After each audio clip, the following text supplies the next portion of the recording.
ಎಲ್ಲರಿಗೂ ನಮಸ್ಕಾರ ಸ್ನೇಹಿತರೆ. ಮೋಸದ ಆಟ ಆಡಿತೆ ಸಿಎಸ್ಕೆ. ಇನ್ನು ಚೆನ್ನೈ ಆಟಗಾರರ ಮೇಲೆ ಬಾಲ್ ಟ್ಯಾಂಪರಿಂಗ್ ಆರೋಪ. ಮತ್ತೊಮ್ಮೆ ಸಿಎಸ್ಕೆ ಬ್ಯಾನ್ ಆಗುತ್ತಾ ಅಂತ ತಿಳ್ಕೊಂಬರೋಣ ಬನ್ನಿ. ಅದಕ್ಕಿಂತ ಮುಂಚೆ ನೀವೇನಾದರೂ ಚಾನಲ್ಗೆ ಸಬ್ಸ್ಕ್ರೈಬ್ ಮಾಡ್ಕೊಳ್ದೆ ಹಾಗೆ ನೋಡ್ತೀರಾ, ಸಬ್ಸ್ಕ್ರೈಬ್ ಮಾಡಿಕೊಂಡು ಬೆಲ್ ಐಕನನ್ನು ಆಲ್ ಇಟ್ಕೊಳ್ಳಿ. ಹಾಗೆ ವಿಡಿಯೋಗೊಂದು ಲೈಕ್ ಕೊಡೋದು ಕೂಡ ಮರಿಬೇಡಿ. ಇನ್ನು ಇಂಡಿಯನ್ ಪ್ರೀಮಿಯರ್ ಲೀಗ್ 2025ರ ಆರಂಭಿಕ ಪಂದ್ಯದಲ್ಲಿ ಚೆನ್ನೈ ಸೂಪರ್ ಕಿಂಗ್ಸ್ ಮತ್ತು ಮುಂಬೈ ಇಂಡಿಯನ್ಸ್ ನಡುವಿನ ರೋಚಕ ಸೆಣಸಾಟದ ಬಳಿಕ ಒಂದು ವಿವಾದಾತ್ಮಕ ವಿಡಿಯೋ ಸೋಷಿಯಲ್ ಮೀಡಿಯಾದಲ್ಲಿ ಸಖತ್ ವೈರಲ್ ಆಗಿದೆ. ಇನ್ನು ಈ ವಿಡಿಯೋದಲ್ಲಿ ಸಿಎಸ್ಕೆ ತಂಡದ ಆಟಗಾರರಾದ ಖಲೀಲ್ ಅಹ್ಮದ್ ಮತ್ತು ನಾಯಕ ಋತುರಾಜ್ ಗಾಯಕ್ವಾಡ್ ಮೇಲೆ ಬಾಲ್ ಟ್ಯಾಂಪರಿಂಗ್ ಆರೋಪ ಹೆಸರಿಸಲಾಗಿದೆ. ಹೌದು ಸ್ನೇಹಿತರ, ಈ ಘಟನೆಯು ಕ್ರಿಕೆಟ್ ಅಭಿಮಾನಿಗಳಲ್ಲಿ ತೀವ್ರ ಚರ್ಚೆಗೆ ಕಾರಣವಾಗಿದ್ದು ತಂಡದ ಗೆಲುವಿನ ಮೇಲೆ ಪ್ರಶ್ನೆಗಳು ಕೂಡ ಕೇಳಿ ಬರ್ತಾ ಇವೆ. ಇನ್ನು ಪಂದ್ಯದ ನಂತರ ಸೋಷಿಯಲ್ ಮೀಡಿಯಾದಲ್ಲಿ ಒಂದು ವಿಡಿಯೋ ಸಖತ್ ವೈರಲ್ ಆಗುತ್ತಿದೆ.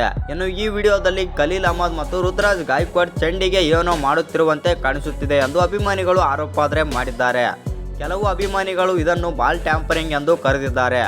ಇನ್ನು ವಿಡಿಯೋದಲ್ಲಿ ಖಲೀಲ್ ಅವರು ಚೆಂಡನ್ನು ಋತುರಾಜ್ಗೆ ತೋರಿಸುತ್ತಿರುವ ದೃಶ್ಯವಿದು ಮತ್ತು ಅವರು ಚೆಂಡಿನ ಮೇಲ್ಮೈಯನ್ನು ಯಾವುದೋ ವಸ್ತುವಿನಿಂದ ಉಜ್ಜಿದ್ದಾರೆ ಎಂದು ಸಾಮಾಜಿಕ ಜಾಲತಾಣಗಳಲ್ಲಿ ಕೆಲವು ಆರೋಪ ಮಾಡುತ್ತಾ ಇದ್ದಾರೆ. ಇನ್ನು ಈ ಆರೋಪಗಳು ಸಿಎಸ್ಕೆ ತಂಡದ ಗೆಲುವಿನ ಮೇಲೆ ಪ್ರಶ್ನೆ ಮೂಡಿದೆ ಅಂತಲೇ ಹೇಳ್ಬೋದು. ಇನ್ನು ಈ ವಿಡಿಯೋ ಸಾಮಾಜಿಕ ಜಾಲತಾಣಗಳಲ್ಲಿ ತೀವ್ರ ಚರ್ಚೆಗೆ ಕಾರಣವಾಗಿದೆ. ಒಬ್ಬ ಅಭಿಮಾನಿ ಅವರು ಎಕ್ಸ್ ಖಾತೆಯಲ್ಲಿ ಬರ್ಕೊಂಡಿದ್ದಾರೆ, ಸಿಎಸ್ಕೆ ಮೋಸ ಮಾಡಿದೆ, ಖಲೀಲ್ ಮತ್ತು ಋತುರಾಜ್ ಗಾಯಕ್ವಾಡ್ ಚೆಂಡನ್ನು ಮಾರ್ಪಡಿಸಿದ್ದಾರೆ, ಇದು ಖಂಡಿತವಾಗಿಯೂ ತನಿಖೆಗೆ ಒಳಪಡಬೇಕು ಮತ್ತು ಮತ್ತೊಬ್ಬರು ಸಿಎಸ್ಕೆ ಗೆದ್ದಿದ್ದು ಈ ರೀತಿಯ ಮೋಸದಿಂದಲೇ ಎಂದಿದ್ದಾರೆ. ಇದು IPL ನೀತಿಗೆ ಒಡ್ಡುವ ದೊಡ್ಡ ಬೆದರಿಕೆ ಎಂದು ಆಕ್ರೋಶ ವ್ಯಕ್ತ ಮಾಡಿದ್ದಾರೆ ಅಂತಲೇ ಹೇಳ್ಬೋದು. ಆದರೆ ಕೆಲವು ಸಿಎಸ್ಕೆ ಅಭಿಮಾನಿಗಳು ಇದನ್ನು ತಳ್ಳಿ ಹಾಕಿದ್ದು. ಇನ್ನು ಈ ಪಂದ್ಯದಲ್ಲಿ ಸಿಎಸ್ಕೆ ತಂಡದ ಆಟಗಾರರಾದ ನೂರ್ ಅಹ್ಮದ್ ತಮ್ಮ ಚೊಚ್ಚಲ ಪಂದ್ಯದಲ್ಲಿ ಅದ್ಭುತ ಬೌಲಿಂಗ್ ಪ್ರದರ್ಶನ ನೀಡಿದರು. ಆದರೆ ಈ ವಿವಾದದಿಂದಾಗಿ ತಂಡದ ಗೆಲುವಿನ ಸಂತೋಷವೂ ಮಂಕಾಗಿದೆ. IPL ಆಡಳಿತ ಮಂಡಳಿಯಿಂದ ಇದುವರೆಗೆ ಯಾವುದೇ ಅಧಿಕೃತ ಪ್ರಕಟಣೆ ಬಂದಿಲ್ಲವಾದರೂ ಈ ಆರೋಪಗಳು ಸತ್ಯವಾದಲ್ಲಿ ಖಲೀಲ್ ಮತ್ತು ಋತುರಾಜ್ ಮೇಲೆ ಶಿಸ್ತು ಕ್ರಮ ಕೈಗೊಳ್ಳುವ ಸಾಧ್ಯತೆ ಇದೆ. ಇನ್ನು ನಿಮ್ಮ ಪ್ರಕಾರ ಏನೆಲ್ಲ ಆಗ್ಬೋದಂತ ಕಮೆಂಟ್ ಮಾಡೋದನ್ನ ಮರಿಬೇಡಿ. ಇನ್ನು ಇನ್ನೊಂದೇನಪ್ಪ ಅಂತಂದರೆ, ಬಾಲ್ ಟ್ಯಾಂಪರಿಂಗ್ ಆರೋಪಗಳು ಕ್ರಿಕೆಟ್ಗೆ ಹೊಸದೇನಲ್ಲ.